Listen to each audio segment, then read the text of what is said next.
Emerald podcast series. Research that makes a difference.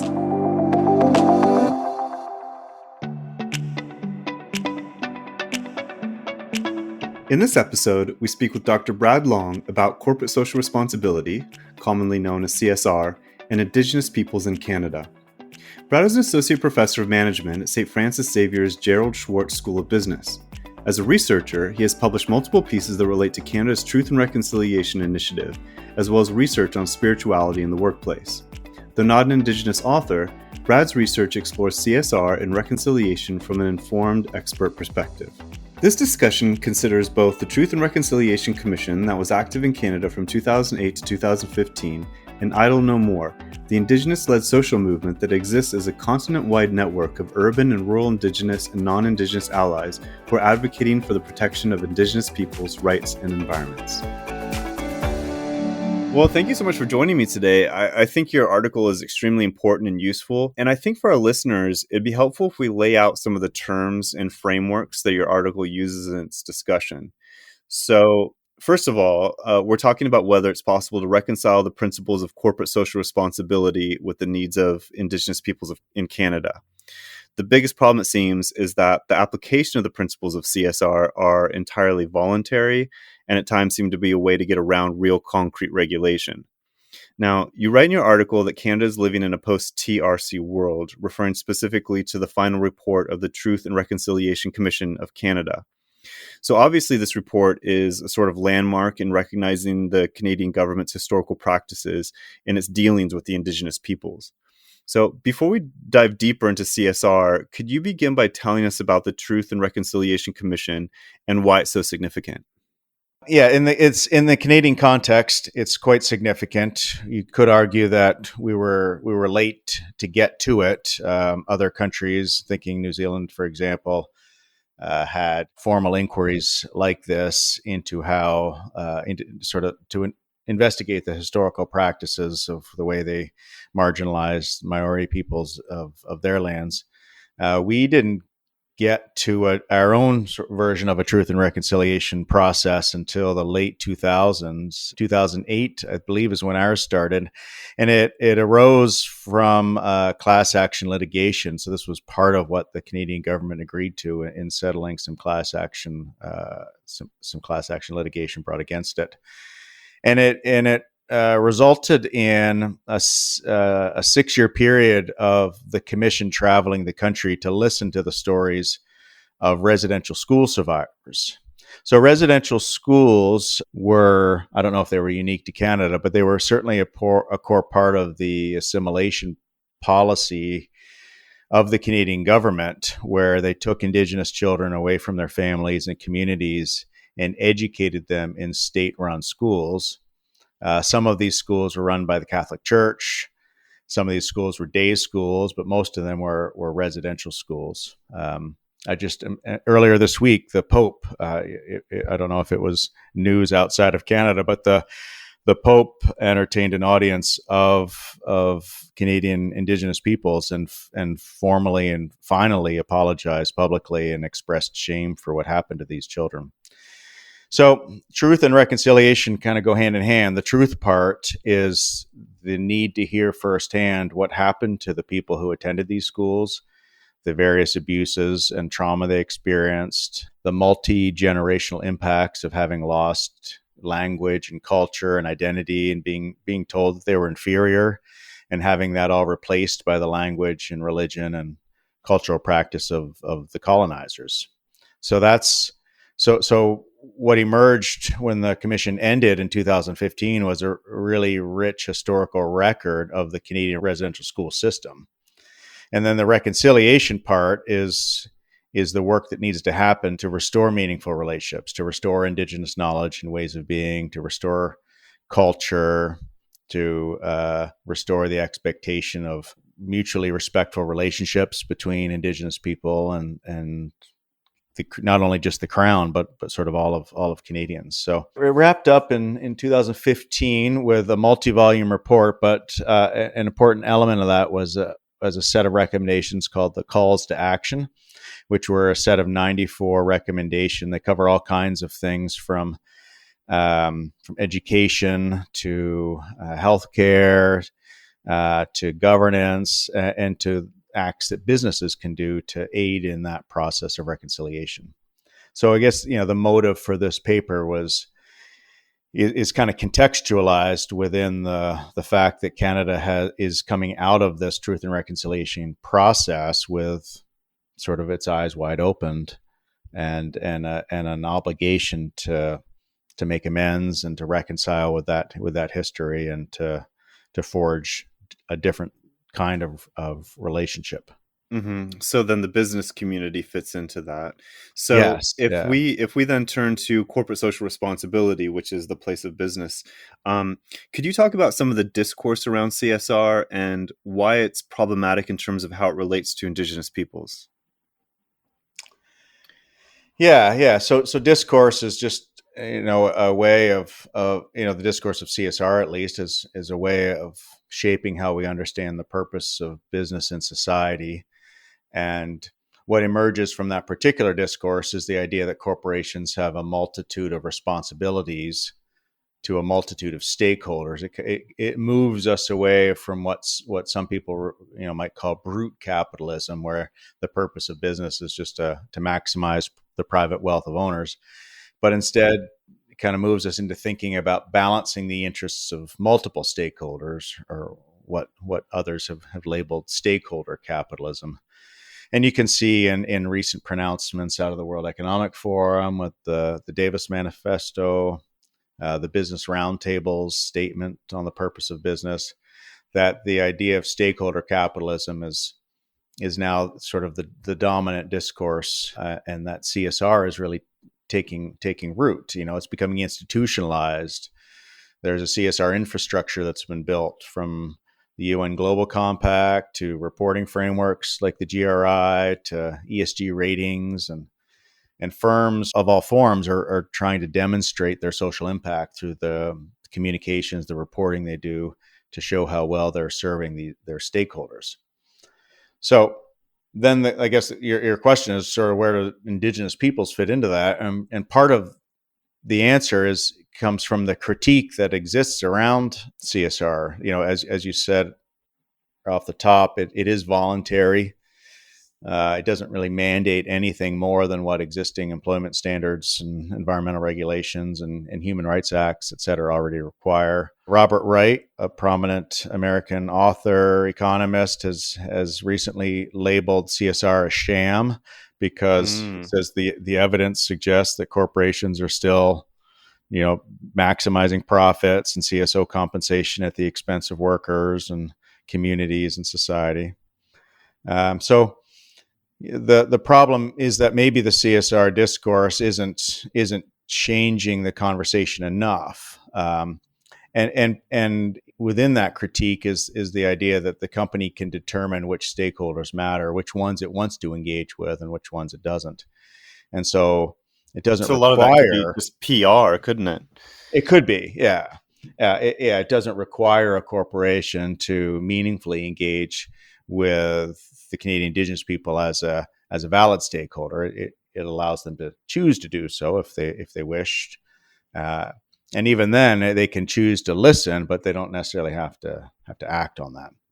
Mm-hmm. So, yeah, I guess part of the motivation of this paper was then to argue that CSR could still be useful if the ways in which corporations in Canada engaged with CSR practices actually were more meaningful in how they engaged with Indigenous peoples. Well, you talk about the extractive industry, which is great because that gives us a concrete example of what that looks like. So could you talk about the extractive industry, how it fits into CSR and how it fits in with reconciliation Indigenous people? It's probably the easiest of the industries to think about how that industry can embrace the mandate of reconciliation, because extractivism is really all the processes of resource extraction. So we're talking about mining or drilling or logging or whatever, any of these industries that are taking resources from the earth for commercial purposes, the commodification of plants and minerals and all that. And by definition, it's damaging to land. And so if, when these resources are seen as commodities, then it can lead to taking from the land beyond subsistence levels, beyond what the earth could naturally replenish. Mm-hmm. You know, Indigenous peoples have a much closer relationship with land, and so extractivism sort of inherently comes up against the values and culture and traditions of Indigenous peoples, who are more apt to understand the connection between their physical and their cultural and spiritual well-being and the health of the land. I mean, I wonder if this is even possible to reconcile this. I mean, is it possible to go and extract these things without really doing damage? Well, I think that there are ways in which the extractive industry can bring in Indigenous communities into their decision-making processes and engage in types of meaningful relationship building that might advance the aims of reconciliation for sure. Yeah. Part of what we're talking about in reconciliation is just connecting to Indigenous ways of knowing about how to be stewards of the land, and maybe restoring access to land that's been removed, or recognizing the importance of land to the overall well-being of people. And so it doesn't mean that we can't take from the land. It's just that there has to be a means of there has to be a sustainability framework that guides all of that, a long-term perspective that guides all of that, and not sort of the more short-term profiteering motive. It's the underlying principles that I think is what matters. If the resource extraction is being done to maximize short-term private gains, then and it's not done in a way that allows communities to thrive, or species to thrive, or future generation to thrive, then yeah, you're right. They may be irreconcilable. Yeah, I want to come back to the question of Indigenous people and their worldview that you referenced, in the relationship to their land. But before I get to that, I want to ask you about, you mentioned the Idle No More campaign for Indigenous sovereignty and environmental protection. Can you tell us about that? That started, I think, in 2012, around that. It was sort of about a decade ago. Idle No More was a very organic movement. It built momentum fairly quickly. It consisted of, it manifests itself in a variety of ways, from peaceful public protests to blockades, occupations. It was, I think it was a reaction to government legislation that further reduced Indigenous input with regard to land development, and would have sort of weakened the environmental assessment hurdles that would be necessary to get new projects approved.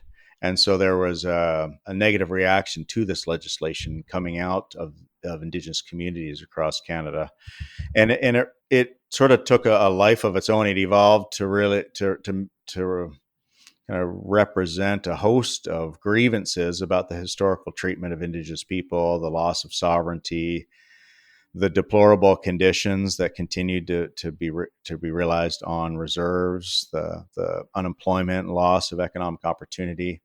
So Idle No More kind of manifests into a variety of ways in which Indigenous communities express some frustration with historical injustices, and the fact that just successive governments would speak to investing in Indigenous communities and trying to improve economic opportunities or health or whatever, without really seeing much evidence of action on that. Mm-hmm. And what was important here is that the media covered it, and so it moved the conversation really into the public. And it was done at the same time because of the Truth and Reconciliation's hearing. So the TRC process was unfolding concurrently, so the media was covering those hearings as well. So the public was hearing stories of survivors, and then hearing from the Idle No More protests the legacy of that historical mistreatment. Mm-hmm. And how it continued to create injustices today. Mm-hmm. Well, so coming back to corporate social responsibility, you write how it's extremely problematic that Indigenous peoples are referred to as stakeholders. So, can you elaborate on this and talk more about how stakeholders fit into the CSR framework and why this is problematic for referring to Indigenous people as such? Well, I suppose it's not that they're not stakeholders. Admitting to the fact that Indigenous peoples do have legitimate stakes is a good step. But identifying the fact that Indigenous peoples do have important interests at stake doesn't necessarily equate to action being taken to promote those interests. So there's also perhaps maybe a false equivalency among stakeholders. So a company might talk about stakeholders in sort of this homogenous kind of way without recognizing the real diversity of interests and how the interests of Indigenous people may not be similar or reconciled with the interests of other stakeholders, and even the plurality of perspectives within Indigenous communities. So yeah, so that's I think that's part of it. Part of the issue is that companies may then talk about the way in which they consult with stakeholders, but not necessarily how that translates into an influence over decision making. Right? When a company is that's interested in land development, goes out into the community to talk to stakeholders, they aren't doing so to ask the question of whether they should be developing those lands in the first place. They're just asking how to best go about doing so, and maybe there might be some financial incentives that might, appease different stakeholders. But the logic of development isn't really ever sort of brought to question. And with Indigenous communities, I think the real important question to ask is, are they able to provide consent? And so I'll just back up quickly. Part of the Truth and Reconciliation Commission's recommendation around business was that they embrace a principle that's embedded in the United Nations Declaration on the Rights of Indigenous Peoples that allows for Indigenous communities to provide what we call FPIC, free, prior, and informed consent. So that really does change the nature of stakeholder, of what kind of engagement would be necessary, in the spirit of reconciliation, around to really bring Indigenous communities to the table to provide that kind of consensual power sharing kind of relationship. Well, it seems that something that's really important is the worldview of the Indigenous people, and you talk about the role of spirituality and its significance to how they view things. Can you talk a little bit about Indigenous knowledge and how business and industries can create a space for Indigenous knowledge and values? Sure. My caution is that I'm not a knowledge keeper, so I don't want to represent Indigenous knowledge or misrepresent it, I suppose. I'm a settler, and simply from what I've come to understand is the sacred connection to land that is present within traditional knowledge. That land is the connection horizontally between us and other species and other elements of the Earth's biosphere, but it also connects us temporally to our ancestors and to future generations. So there is a cultural, a physical, a cultural, a spiritual connection that Indigenous communities have to land. And so, what I think is important is for businesses to listen to knowledge keepers, to invite them into their organizations to articulate that connection. And so even the final report from the Truth and Reconciliation Commission that I cited a passage in my paper from that report in which they bring in a knowledge keeper that was able to articulate that connection to the land. Mm-hmm. And it's not land, it's not sort of land in the sense of any community's local backyard, but it is seen as much more holistically, and because partly because the notion of place is fluid because of how Indigenous peoples have moved across the land. So there are things that industries can do, I think, to learn about that. Right. So it sounds like so much of this, when I was looking at your article, I was thinking, so much of it comes down to education. Yeah. And communication. And so that business people would go in and say, oh, we need these resources. But then it's educating the employees of these companies of how best to relate to the people so that there's a fair and equitable exchange. Right. Exactly. That's what it's recommendation number 92 of the calls to action, and there are only 94 of them, and the number 92 is really the only one that speaks to what businesses can do. But it is about education. Partly, it's about educating employees of any firm on the history and experience of Indigenous people in Canada, on diversity and inclusion initiatives, on Indigenous anti-racism work, on human rights education. So there is an education piece. Education too on the historical treaties that cover the land that is of interest to that industry. So that's part of it. And then the other part of that is bringing knowledge keepers into the organization to share their knowledge and to help develop that cultural literacy about Indigenous values and perspectives, and how that could inform the decision making that happens within corporations, even diversifying those decision making bodies to give specific voice to Indigenous people and engaging in power sharing relationships. Mm-hmm. And then ultimately to get to that point of free, prior, and informed consent to really obtain that kind of consent to develop land in ways that are sustainable, that satisfy, that don't, I think, violate the sacred connections. So, and the communities themselves would have to describe what kind of practices would be tolerable, and what kind of restorative practices. So once a mine, for example, was decommissioned, what kind of restorative practices would be necessary to kind of restore the harmony or the balance to the land. In your conclusion, I thought it was interesting that you suggest that CSR may not be an appropriate framework for reconciliation without alteration to its managerial biases and ideological assumptions. So if we reimagine CSR, how could it contribute towards the aims of reconciliation? How could we reimagine it so that it's beneficial? What sort of alterations will we need to make?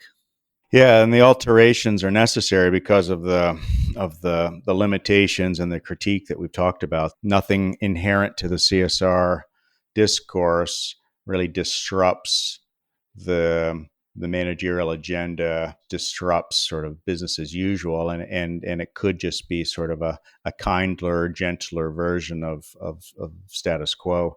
But I think CSR can still be useful if we're willing to kind of push it further. The paper I wrote is a review paper, and there are other scholars that have made these same kinds of conclusions that maybe we don't just abandon CSR, but we demand more of it, and we stretch the boundaries so that the inclusion of Indigenous spiritual cultural values is part of the decision-making frameworks.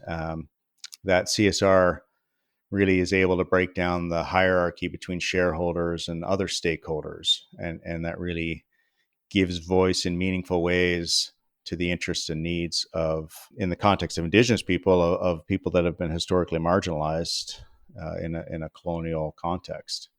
So if Indigenous people are able to kind of emerge from that as being self-determining with regard to resource extraction projects through education and knowledge sharing, inclusion, two-way engagement, then, there's nothing inherently problematic about a CSR framework that can't make space for that. But I'm making the argument that CSR needs to make space for that, and just simply saying that, we will engage with stakeholders doesn't sufficiently nudge CSR in the direction that I think is needed for companies to be part of this project of reconciliation.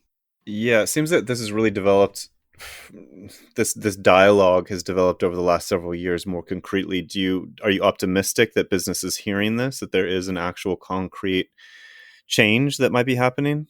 The short answer is I don't know fully. I worked with a student who researched some of this in her honors thesis, and looked at really basically just looking at CSR reporting. So what the public disclosures were by companies with regard to the how Indigenous peoples were brought in as stakeholders in their CSR efforts. There was a change over time. So there was, she looked over a 20-year period of various CSR reports coming out of mining companies in Canada. There was a change over time. There was certainly more discussion of Indigenous people as stakeholders in the last year of her study, which I think was 2017, was the last year of that she was able to pull the reports. You could argue that she did find support for what the Truth and Reconciliation Commission was calling for.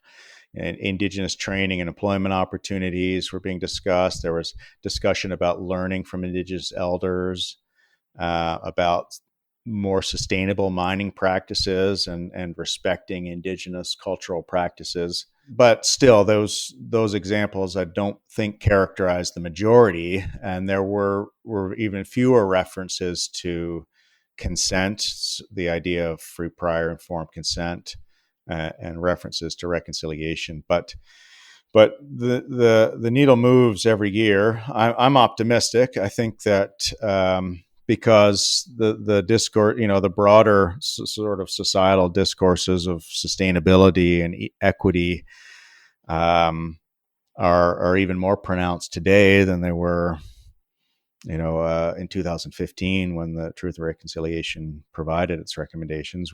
I think just the IPCC report on climate change just came out, magnifies the need to act. And so companies are really challenged with needing to demonstrate that they care about matters of sustainability and equity.